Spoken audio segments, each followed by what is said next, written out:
Bienvenido a Acorde de Plata, tu podcast de música platense. Mi nombre es Lemuel Amado, alias Lea, y en el episodio de hoy vamos a hablar de álbumes conceptuales anteriores a los 2000. Además, como yo sé que vos la extrañabas, hoy vuelve nuestra compañera Jess con una entrevista a Krampus, un grupo de thrash metal platense.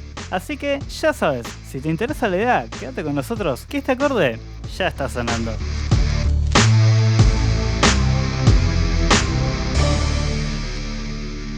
Antes de arrancar con lo que nos concierne el día de hoy, me parece súper importante hacer dos aclaraciones. La primera, si te estás preguntando qué es un álbum conceptual o por qué no vamos a hablar de álbumes conceptuales posteriores a los 2000, muy mal ahí. Eso significa que todavía no escuchaste nuestro episodio anterior, donde definimos álbumes conceptuales, hablamos de qué tipo de álbumes conceptuales hay y hablamos de los que vinieron después de los 2000. Y quedó justamente esta cita pendiente: anteriores a los 2000. Pero, antes de empezar, también hay otra aclaración que me parece importante hacer. Y es que yo tengo una filosofía no solo referente a lo que es historia de la música, sino a lo que es historia en general, política, social, económica, un poco a lo que se te venga en gana. Y es que todo lo tomes con pinzas. ¿Por qué? Simple, no estuviste ahí para verlo. Lo que se dice puede ser cierto, puede ser completamente inventado, puede ser tergiversado, pueden haber pasado mil cosas entre lo que realmente sucedió y lo que dicen los libros. Entonces, a partir de acá, todo lo que se dice, tómalo con pinzas. Al menos esa es mi filosofía. ¿Y por qué aclaro esto al principio? Porque el álbum más moderno del que vamos a hablar se publicó en el año 1992. El más moderno, ¿sí? Y estamos hablando de 5 años antes de que yo nazca. Lo que quiere decir que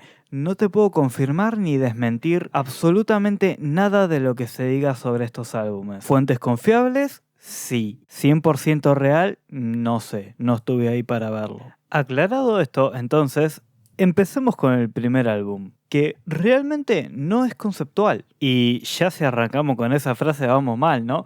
Porque si te estoy diciendo que vamos a hablar de álbumes conceptuales y el primer álbum del que hablo no es conceptual, ya vamos feo. Pero, sin embargo, en el episodio anterior me comprometí a hablar de este álbum y voy a cumplir mi palabra. Vamos a seguir manteniendo el orden cronológico del primero al último en fecha de publicación, así que arranquemos con este disco, que no es conceptual y que es de una banda que ni siquiera me gusta. Pero bueno, a lo hecho pecho, como dice Homero, hay que cumplir lo que uno promete. ¿De qué disco estoy hablando? Estoy hablando de la banda de los corazones solitarios del Sargento Pimienta, interpretado por el grupo Las Cucarachas. Really, nigga? Si te estás preguntando qué carajos habían fumado para ponerle un nombre tan pelotudo a todo, te comento que es un álbum hito de la era del rock psicodélico, así que probablemente todo lo habido y por haber. Bien, aclarado esto, y por si no la casaste todavía, es Sgt. Pepper's Lonely Hearts Club Band de los Beatles, publicado en el año 1967. Un disco que, como dije, fue un hito de la era del rock psicodélico, que estuvo 27 semanas en el United Kingdom Album Chart, 15 semanas primero en el Billboard 200 y que es uno de los álbumes más vendidos de la historia, con un estimado de 32 millones de ventas y el segundo más vendido de la historia del Reino Unido. Además tiene 4 premios Grammy y bla bla bla bla bla. Cuestión, un toma pavó de proporciones bíblicas. Aunque bueno, en lo que es bíblico todavía no me voy a meter porque ya más adelante vamos a hablar de eso. Cuestión, es el octavo CD de los Beatles y se empezó a armar en 1966. Aunque fue tan importante y todo tan bonito lo que te comentaba de sus méritos, durante la grabación la verdad es que no fue todo tan color de rosa. Empecemos un poquito antes de lo que fue su grabación para ponernos en contexto, porque en 1966, que es cuando se grabó, los Beatles estaban teniendo problemas básicamente con todo el mundo. Habían tenido problemas, por ejemplo, con los altos mandos de Filipinas, y cuando digo tener problemas, no es como decirte acabardear a Macri, sino que tuvieron que huir despavoridos de Filipinas antes de que los hagan fiambre. A ese punto de jodido. Además, afuera de Filipinas, tampoco es que la cosa haya estado demasiado linda, porque había varias agrupaciones religiosas extremistas que también los querían hacer fiambre, siendo el Ku Klux Klan una de las más conocidas y que incluso llegaron a amenazar con dispararles. Además de todo eso, afuera de los conciertos, y esto es algo que me hace mucha gracia, quemaban los discos. Estas agrupaciones compraban los discos para quemarlos afuera de los conciertos. Y por muy malote que te quieras sentir quemando un disco, lo cierto es que ya lo compraste, campeón. A la banda le llegó la plata. Yo que la banda es como, bueno, gracias por la guita que me acabas de dar. Después con lo que compraste hace lo que quieras. Igual son extremistas religiosos, ¿no? No sé por qué estoy esperando coherencia de alguien así. Pero bueno, siguiendo. No conforme con el contexto externo, también había quilombo interno en la banda. No es que justamente ellos estén peleados entre sí o hayan tenido diferencias creativas entre sí, o al menos no en lo que se llega a saber. Capaz que sí, nosotros no lo sabemos, no estuvimos ahí, insisto. Pero no es el punto, sino que lo que se dice es que claramente este es su octavo disco y para ese momento ya habían madurado mucho como artistas, y el tema de ser los Beatles los encasillaba en un tipo de música muy específico, dirigido a un público muy específico y a tener que llevar una estética muy específica con la que ya ellos no estaban tan de acuerdo, no se sentían tan parte de eso que representaba. Considerando todos estos quilombos que hubo, decidieron hacer un bypass de la banda hasta que posteriormente, y se dice por ahí que por presiones de la discográfica, cuando no, una discográfica rompiendo las pelotas, ¿a quién le iba a sorprender, no? Bueno, cuestión, se dice que por cuestiones de presión discográfica volvieron al estudio a hacer un nuevo disco. Podríamos decir que este bypass fue para que la situación externa a la banda se calme un poco. Realmente no me explico el porqué. Y es que en cuanto volviesen a sacar un disco o volviesen a hacer giras, todo el problema social externo iba a volver a recaer sobre ellos. Pero ok, además les sirvió, esto sí, para distenderse de ese peso, podríamos decir, de ser los Beatles, porque estuvieron trabajando durante este bypass en proyectos alternos, cada uno por su lado. No nos vamos a parar en esto, si quieren otro día lo hablamos. Y espero que no quieran porque sinceramente los Beatles no me gusta y tener que hablar de su historia es como, meh, qué paja.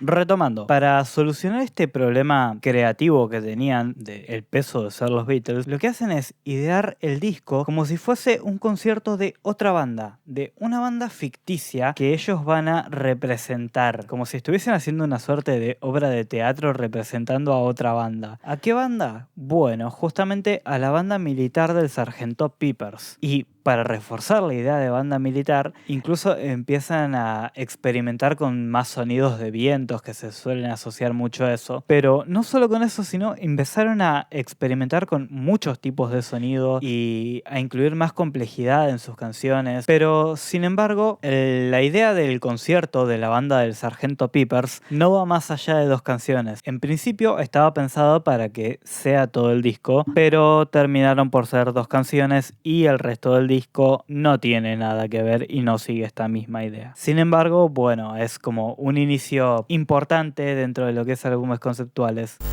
Ya sabiendo un poco de qué se trata, dejemos al Sargento Pimienta y sus corazones solitarios tranquilos por un rato. Pasemos al siguiente álbum mejor. Y del Sargento Pimienta en el 67 nos vamos al 69 con Tommy, de The Who. Tommy cuenta las distintas etapas de la vida de un chico de ese nombre, no me quiero repetir, que es ciego, sordo y mudo, que como si fuera poco, además de todo eso, sufre distintos abusos por parte de personas cercanas. Con el pasar de la historia, Tommy recupera sus sentidos y esa milagrosa recuperación le acarrea una super reputación, podríamos decir, que se le termina volviendo en contra por tener una actitud de mierda. Respecto a este disco, hay distintos rumores que llaman la atención. Uno de ellos es que, por ejemplo, se endeudaron muchísimo durante la grabación, porque bueno, hablamos de otra época en donde grabar un disco costaba mucho. Como les decía al principio, no puedo confirmar ni desmentir que esto sea cierto. Otro rumor, este ya un poco más picante, dice que como necesitaban una opinión favorable a toda costa y sabían que había un crítico de música muy importante que era fan del pinball, entonces Tommy es muy bueno en el pinball por eso, porque necesitaban que a este crítico le caiga bien Tommy para tener una opinión positiva. Entonces por eso Tommy es tan bueno en el pinball en la historia y es algo tan relevante. Que sí, Tommy juega pinball a pesar de ser ciego. Como, no sé, magia. Rumores que se comentan por ahí. ¿Son ciertos o no? quién sabe. Pero dejemos tanto el idioma sajón y vengamos a nuestro hermoso idioma castellano, porque en el 71, acá en Argentina, más puntualmente en Quilmes, se publicó una de las primeras óperas rock en castellano. Un CD doble que, mira, te lo voy a presentar con esta frase que la leí hace un tiempo en una review. Me encantaría recordar dónde fue que la leí para darle los créditos al respectivo autor, pero no recuerdo. Lo que sí recuerdo es la frase que me parece literalmente la mejor introducción que puede haber y dice lo siguiente: se necesita la inconsciencia de unos pibes de 20 años para cometer una empresa como la de componer una obra conceptual basada en nada menos que la Biblia. Sí, este disco cuenta la historia de la Biblia. No te voy a relatar la historia, si querés un resumen de la Biblia, lo buscas en cualquier otro lado que no sea acá. Pero sí me parece importante remarcar varias cosas de lo que fue el contexto en el que este álbum fue publicado. Y es que, bueno, para empezar, estamos en un país católico. E incluso más católico, porque durante la época en la que se grabó había un régimen militar. Y como ustedes saben, el tema de las dictaduras militares acá en Argentina es picante. Y con ellos no fue la excepción. Tenías que tener mucho cuidado con lo que decías, porque si decías algo que no les gustaba, en el mejor de los casos te lo censuraban. Y digo en el mejor de los casos. Teniendo esto en cuenta, imagínate lo que fue la cara de esos pibes cuando tuvieron que ir en persona a presentar su obra para que la iglesia la apruebe, porque si la iglesia no aprobaba sus letras, el disco no se publicaba. Teniendo en cuenta que sobrevivieron todos y que el disco se publicó, en efecto, 2 más 2 son 4, ¿no? Se cae de maduro que la iglesia lo aprobó. De hecho, les encantó la forma en la que estaba hecho. Pero esa fue solamente la primer traba, que ya de por sí es lo suficientemente heavy, pero no terminó acá la cosa, porque como ya sabrán, o no, depende de dónde sean, las dictaduras militares acá en Argentina fueron hechas por gente que sabría mucho de milicia, sí, pero de economía efectivamente no sabían una mierda. Básicamente tiraron todo al carajo. Y esto se vio evidenciado efectivamente en este disco, no en la historia que cuenta, sino en que mientras lo estaban grabando, el sello discográfico quebró. Presentaron la quiebra porque no se podían mantener. Y las grabaciones se pseudo perdieron, podríamos decir. Hubo muchísimo quilombo, policía de por medio, a ese punto de quilombo, para que pudiesen recuperar las cintas de la banda. Ten en cuenta que estamos hablando del año 71. Grabar no es lo que hoy, y eran 150 horas de grabación perdidas. Imagínate, no hablemos de lo que es el costo económico, ¿sí? Solamente pensá en perder 150 horas de laburo. Sí, ya de por sí te crispan los nervios. Bueno, ahora pensá que en esa época la grabación era, por decirlo de forma práctica, infinitamente más cara de lo que es hoy en día. Fue muy jodido el tema. Después de todo el quilombo para recuperar las cintas, no se las pudo quedar la banda, sino que se las terminó quedando el lugar donde ensayaban. Y en vez de devolvérselas para que terminen de grabar el disco que estaba sin concluir, lo que hicieron fue publicarlo. Lo mandaron a publicar así como estaba, sin darle tiempo a la banda a concluir Apocalipsis, y básicamente poniéndole una portada que no era la que realmente iba. Para que se den una idea, esto recién lo pudieron corregir la gente de la banda con una grabación que se hizo en vivo en el Ópera en 1986. Pero la cosa no termina acá, porque como si todo esto fuese poco, la creación de este disco presentó muchísimas diferencias creativas en la banda, al punto de que ni bien terminaron de grabar, el guitarrista rítmico dejó la banda, se fue. Turbio como ninguno. Sin embargo, la Biblia de Box Day a día de hoy es una cita obligada, es importantísimo el álbum. De hecho, es número 14 en los 100 mejores álbumes de rock según la revista Rolling Stone. Y más allá de lo que diga los Rolling Stone o no, realmente es un disco muy importante que tiene un mérito enorme.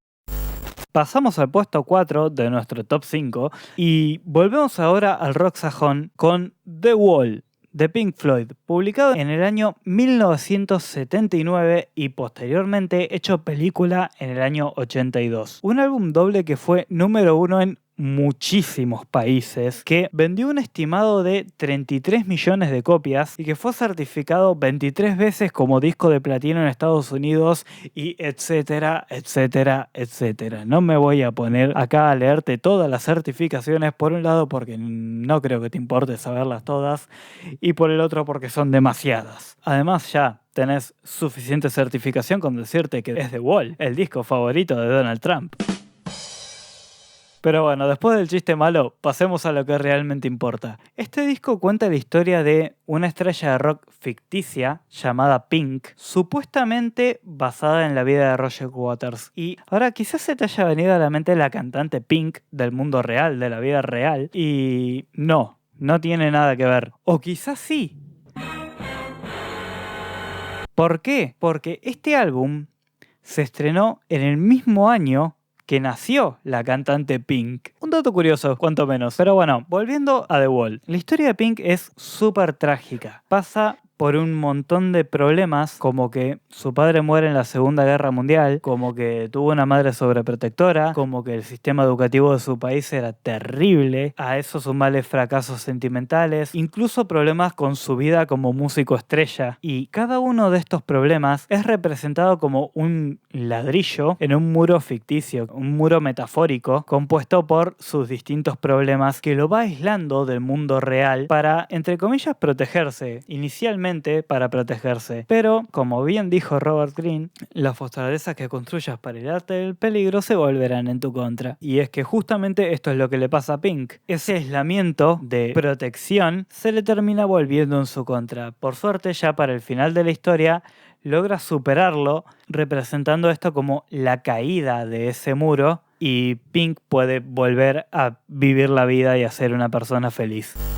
Pasamos al último disco del que vamos a hablar hoy, que es The Crimson Idol, de Wasp, que inicialmente no fue concebido como disco para Wasp, sino que había sido pensado como un CD solista para Blackie Lawless, el cantante, pero de vuelta por presiones discográficas, porque ya sabemos que en lo que es la historia de la música las discográficas rompen mucho las lo terminaron publicando como parte de la discografía de la banda. Este disco, publicado en el año 1992, cuenta la historia de otra estrella de rock ficticia, esta vez llamado Jonathan Steele, un pibe de clase media con problemas de autoestima que básicamente termina adentrándose en la vida loca y termina volviéndose una estrella de rock, pero básicamente sigue estando infeliz porque, por más que sea una estrella de rock, nunca solucionó sus problemas de autoestima.